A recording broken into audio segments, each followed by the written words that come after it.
지금의 사법 체계를 분명히 달라졌을 텐데 그 질문은 다음에 하도록 하겠고요. 다음에 다룰 사건이 이제 교권 침해 논란이 또 한 번 붙고 있는데 초등학교 3학년에 불과한 이 행동, 도 넘은 행동이 충격을 좀 주고 있다고 하는데 영상을 좀 많이 접해 보셨을 겁니다. 이렇게 작은 아이가 교감 선생님이 이렇게 때리는데 좀 세게 때리더라고요. 예.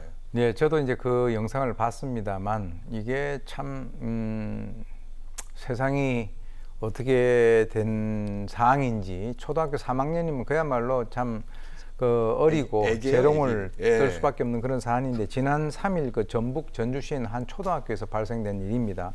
3학년 학생 A군이 학교에 등교를 하고 난 뒤에 바로 자기는 하교를 하겠다 이렇게 하니까 그러니까 이제 이 아이에 대해서 이제 교감 선생님이 직접 가서 이제 만류를 하는 그 과정에서 뭐 욕을 하고 침을 뱉고 이렇게 된 거죠. 감옥에나 가라, 개 XX 이런 식으로 욕설을 하고 뺨을 때리고 얼굴에 침을 뱉고 그리고 팔뚝을 물고 가지고 있던 가방을 들고 이렇게 휘두르는 등 그래서 결국은 뭐 그렇게 만류를 했습니다만 학교를 갖다 무단 이탈을 하고야 말았습니다.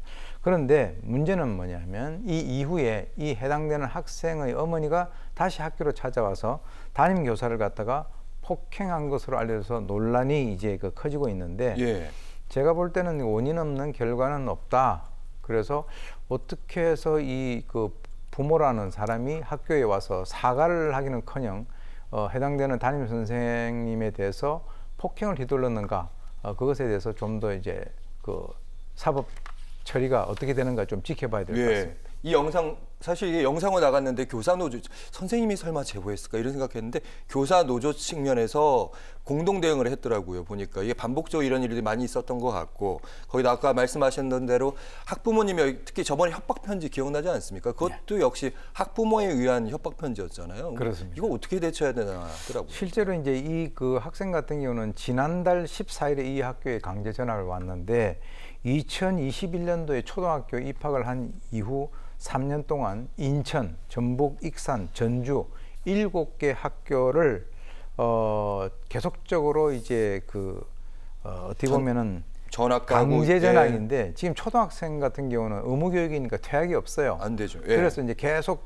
소위 어떻게 보면 폭탄 돌리기를 갖다 하는 그런 상황인데 그 이유는 같은 반에 있는 학생들에 대해서 어떤 소란을 피우거나 괴롭히거나 이렇게 해서 해당되는 피해자 아이들의 학부모들이 분리 조치를 갖다가 요구를 해 왔었어요. 그래서 학교 측하고 전주교육지원청에서는 이 A군의 보호자 아까 나왔던 어머니라고 하는 사람에게 가정지도 요청을 했으나 번번이 거부당했다라고 하는 것이 핵심이고요. 그래서 지금 A군에게 10일간 출석 정지 조치를 갖다 내리고 지금 이제 이 A군의 보호자에 대해서는 교육적 방임에 의한 아동학대 혐의로 경찰에 고발을 했습니다. 그리고 만약에 아동학대 판결이 나오게 된다면 보호자 동의 없이도 A군에 대한 치료가 가능하다라고 하는데 제가 볼 때는 형사적으로 이 여성이 자기 이렇게 얘기하는 게 억울하다 이렇게 얘기를 하는데 형사적으로도 담임 선생에 대해서 폭행한 것에 대해서는 대가를 지불해야 되고요. 또 민사로도 걸어서 이 부모, 즉 보호자에 대해서 금융치료도 좀 필요하지 않는가. 왜 그러냐면 이 결과를 이와 유사한 생각을 품고 있는 여러 부모들이 지켜보고 있을 텐데 저렇게 했을 때는 정말 본인이 걷잡을 수 없는, 감당할 수 없는 것을 당한다라고 하는 것을 분명히 보여줄 필요가 있다고 봅니다.